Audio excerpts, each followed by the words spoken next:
Caros irmãos, queridas irmãs, hoje completam-se então os 50 dias da Páscoa, encerram-se as festas pascais.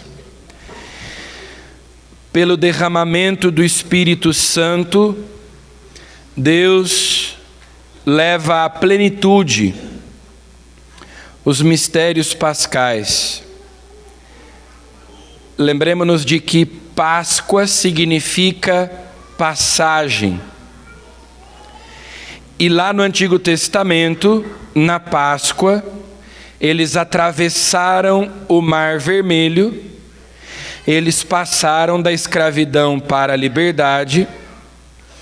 50 dias depois, no Sinai, Deus fez uma aliança com eles, Deus deu-lhes a lei, e então aquele povo se tornou o povo de Deus. No Novo Testamento, na Páscoa, Jesus passa da morte para a vida, e na véspera de sua paixão, ele diz para os apóstolos reunidos com ele no cenáculo, e é importante nós nos lembrarmos de que o lugar onde aconteceu a vinda do Espírito Santo é o mesmo lugar onde Jesus instituiu a Eucaristia, porque também na Eucaristia nós comungamos o Espírito Santo, que está sempre unido a Jesus, e também o Pai, porque nós comungamos corpo, sangue, alma e divindade, e a divindade de Jesus é a mesma do Pai e do Espírito Santo. Eles são consubstanciais, ou seja, é a mesma substância, é a mesma essência divina. Então, ao comungarmos, nós também ficamos cheios do Espírito Santo, cheios de Jesus, claro, cheios do Pai, cheios de Deus. Então, ali naquela noite, Jesus disse: para vós é bom que eu me vá, porque se eu não for, o Espírito Santo não virá. É bom que eu morra, é bom que eu ressuscite, é bom que eu volte para o Pai, para que venha o Espírito Santo. Então, pela vinda do Espírito Santo, Jesus nos torna participantes do mistério da sua Páscoa. Ele leva à plenitude os mistérios pascais, porque ele passou da morte para a vida, e vida eterna, porque morto ele já não morre, e vivo vive eternamente. Mas com a vinda do Espírito Santo, ele nos faz passar do pecado para a graça. Então a Páscoa se realiza na nossa vida por obra do Espírito Santo, mormente no nosso batismo. Quando nós somos batizados, o Espírito Santo desce sobre nós e destrói no fogo do amor de Deus o pecado, e nos enche da presença de Deus. Então vejam, a nossa comunicação com Deus tinha sido comprometida, estava rompida por causa do pecado. O pecado interrompe a nossa comunicação com Deus. Nosso Senhor Jesus Cristo, morrendo e ressuscitando, nos reconcilia com Deus. Ou seja, a relação estava rompida, e Ele nos une a Deus, já pelo mistério de seu Natal, já pelo mistério da encarnação. Ele une o céu e a terra, mas depois também pela sua morte e ressurreição. E assim como lá no Natal nós comemoramos a vinda da segunda pessoa da Santíssima Trindade até nós, hoje é a vinda da terceira pessoa, porque o Pai é Deus em si, é Deus que habita em luz inacessível, como diz São Paulo, mas Ele nos envia o Seu Filho, que é a segunda pessoa da Santíssima Trindade, Ele que se encarnou, que se fez homem, e agora em Pentecostes envia o Espírito Santo, é a descida da terceira pessoa. Jesus é Deus conosco, o Espírito Santo é Deus em nós. E Ele traz consigo a presença do Pai e do Filho. A Santíssima Trindade inteira vem morar, vem habitar no nosso coração. Então,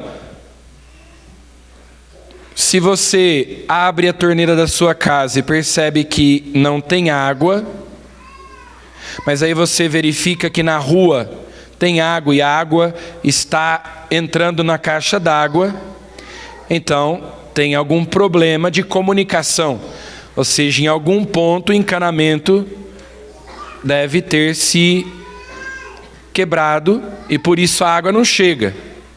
A comunicação foi interrompida. Então é preciso fazer um reparo, procurar onde está o vazamento, porque a água não está chegando. E uma vez que se fez o reparo, você abre a torneira, a água desce.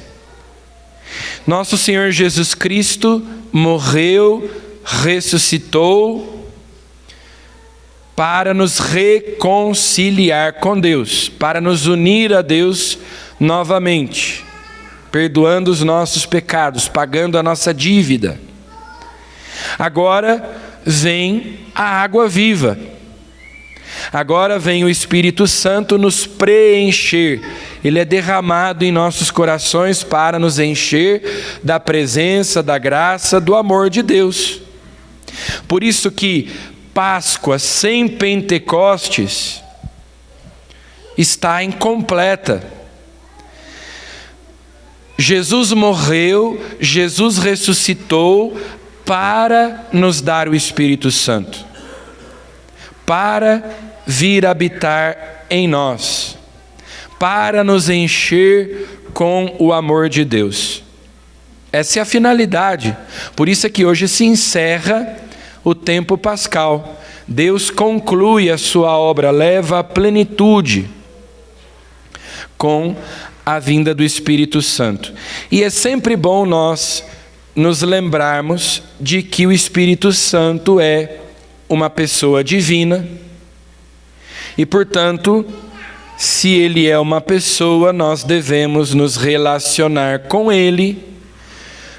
Nós dizemos no credo niceno constantinopolitano que com o Pai e o Filho ele é adorado e glorificado, porque ele é Deus. Jesus, o Filho eterno de Deus que se encarnou, que se fez homem, tem um rosto humano. Então, quando nós fazemos a nossa oração e nos dirigimos a Ele, é fácil, a gente usa a imaginação, pense em Jesus, como Ele é representado, né? Com barba, com cabelo comprido, com uma túnica, e a gente na oração até consegue imaginá-lo e falar com Ele, porque é fácil imaginar que Jesus é uma pessoa. O Pai, embora ele não se tenha encarnado, o Pai é Espírito, mas também, como Jesus disse, quem me viu, viu o Pai. A gente imagina, e Jesus e o Pai costuma ser representado assim, né, como alguém parecido com Jesus, mas com uma barba branca, já mais velho. Então eu falo com o Pai, eu posso imaginá-lo dessa maneira, embora ele seja espírito, mas há um relacionamento pessoal mais fácil. Agora, o Espírito Santo não. O Espírito Santo, primeiro que o próprio nome da terceira pessoa divina, nós podemos também dizer que o Pai é um Espírito Santo. O Pai é Espírito, o Pai é Santo. O Filho Eterno, também antes da encarnação, é Espírito e é Santo. O Espírito Santo é simbolizado nas Escrituras pela pomba, às vezes pelo fogo, como aqui em Pentecostes, línguas de fogo que caíram e se repartiram sobre os apóstolos, porque o Espírito Santo aquece o nosso coração, porque o Espírito Santo nos purifica, porque o Espírito Santo é amor ardente, então ele é fogo, ele é água viva, que lava, que purifica, que sacia a nossa sede. Ele é brisa suave, ele é vento impetuoso, O vento espalha as sementes, portanto gera vida. O vento também refresca, refrigera, assim como a água. O Espírito Santo é a força de Deus, é a luz de Deus que ilumina, que fortalece. Então, nós podemos ter a impressão de que o Espírito Santo é apenas uma espécie de energia. Mas não, ele é uma pessoa divina. Nós podemos e devemos falar com ele, nos relacionar com ele. Assim como nós nos dirigimos ao Pai, assim como nós nos dirigimos ao Filho, também nós nos dirigimos ao Espírito Santo. Nós o adoramos porque ele é Deus, nós o glorificamos. Então, a solenidade de Pentecostes marca o início da igreja, o nascimento da igreja, na verdade, Assim como a gente nasce, mas a gente já existia antes do nascimento, porque a nossa concepção acontece antes, meses antes, 9 meses geralmente antes do nascimento. Então a igreja foi prefigurada lá no Antigo Testamento pelo povo da antiga aliança. Ela começa a se formar ali quando Jesus reúne os primeiros discípulos. Ela, na verdade, nós podemos dizer que ela começa já na Virgem Maria, na encarnação do Verbo, Mas ela então vai sendo preparada aos pés da cruz. Mas a igreja é realmente manifestada ao mundo, ela nasce, ela começa a sua missão no dia de Pentecostes. É ali que começa a terceira e última etapa da história da salvação. É o tempo da igreja, no qual Deus age na igreja, pela igreja, com a vinda do Espírito Santo que nos move, que nos une a Deus, que, como diz São Paulo na segunda leitura de hoje, ninguém pode dizer Jesus é o Senhor, a não ser pelo Espírito Santo. É o Espírito Santo quem nos revela quem é Jesus. É pelo Espírito Santo que nós chamamos Deus de Pai. Então, o Espírito Santo é aquele que movimenta a igreja. Sem o Espírito Santo, a igreja é como um corpo sem alma, sem movimento. A igreja fica estática, paralisada. É o Espírito Santo que move. Então é ele que dá, por exemplo, aos mártires a coragem de darem a sua vida por Cristo. É ele que conserva a pureza das virgens, daquelas que se consagram a Deus. É ele que move impulsiona os missionários, os pregadores, é Ele que dá entendimento da palavra de Deus àqueles que ouvem a pregação e suscita a fé nos corações. É Ele que consagra os sacerdotes, e é pela ação do Espírito Santo que acontecem os sacramentos, que o pão e o vinho se tornam o corpo e o sangue de Cristo, que os pecados são absolvidos na confissão. É o Espírito Santo que une os esposos cristãos no sacramento do matrimônio para que se tornem um só coração e uma só alma, uma só carne, pela caridade divina derramada nos seus corações. Então, é o Espírito Santo que movimenta. Sem a sua ação, sem a sua presença, nós somos um corpo morto. Ele é a energia elétrica que põe a igreja inteira em movimento. Seria como sem o Espírito Santo se nós desligássemos a igreja da tomada. Caiu a energia, apagou tudo. Nada funciona.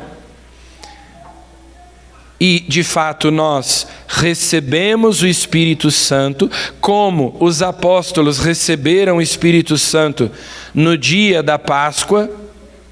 O Evangelho de hoje nos leva de volta lá para o domingo de Páscoa, quando Jesus ressuscitado entra no cenáculo, estando fechadas as portas por medo dos judeus.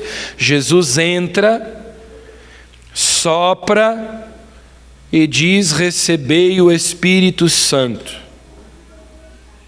Mas é lá em Pentecostes que o Espírito se manifesta visivelmente, todos ficaram cheios. É a efusão, é o aumento, é a expansão, da graça, da presença, do amor de Deus no coração dos discípulos. A partir dali, eles saem do cenáculo, e já naquele dia, São Pedro, um pescador da Galileia, analfabeto,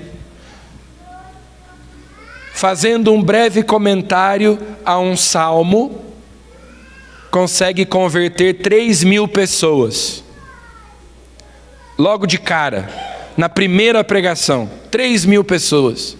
Um homem iletrado, porque ele dizia, ele falava, e o Espírito iluminava o interior os corações daqueles que escutavam, levando-os a compreender e a crer em Jesus.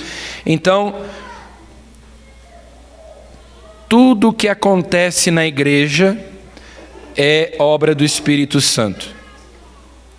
Esse é o tempo da igreja, esse é o tempo do Espírito, que é o santificador, que nos torna participantes do mistério pascal de Cristo, que faz com que nós também passemos da morte para a vida, nós também passemos do pecado para a graça, da escravidão para a liberdade, das trevas para a luz.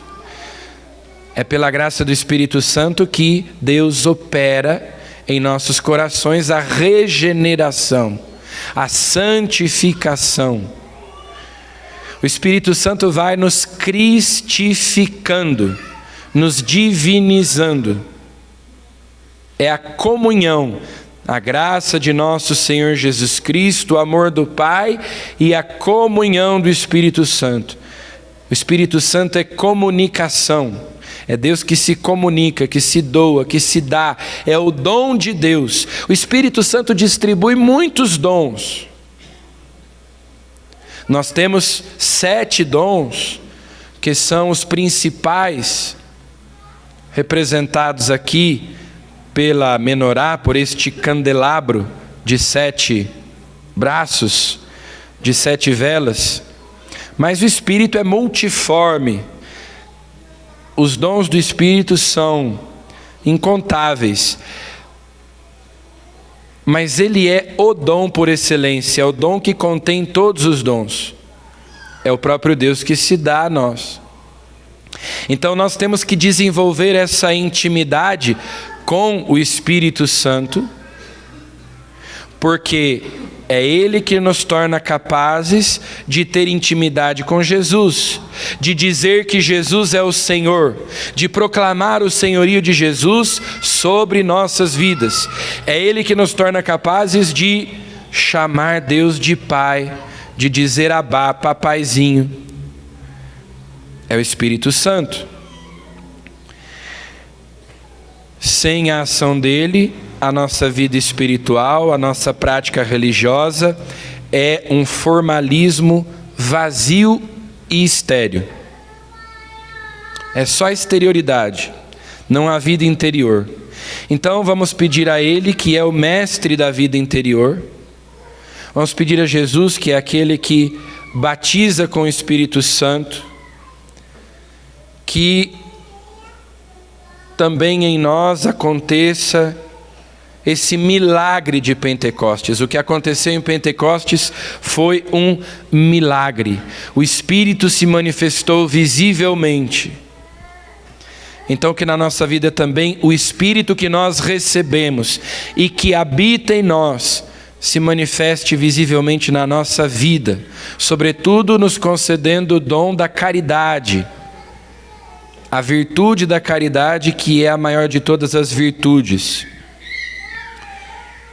Nós possuímos o Espírito e nós o invocamos para que Ele nos possua, para que Ele nos conduza, para sermos dóceis e estarmos atentos às suas inspirações, às suas moções, aos seus conselhos. Nós temos um conselheiro, um advogado, um defensor.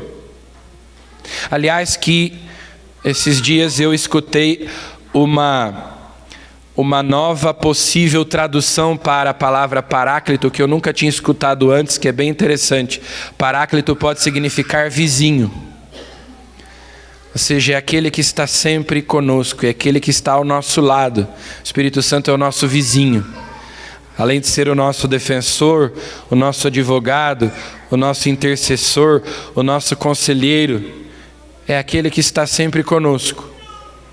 Mas nós temos que desenvolver essa intimidade com o Espírito, a ponto de sermos capazes de perceber a sua ação, que é muito sutil e pode até ser imperceptível se nós não tivermos a sensibilidade, a intimidade com Ele, de percebermos as suas inspirações. Então vamos pedir essa graça, esse milagre de Pentecostes, da manifestação do Espírito na nossa vida também. Louvado seja nosso Senhor Jesus Cristo.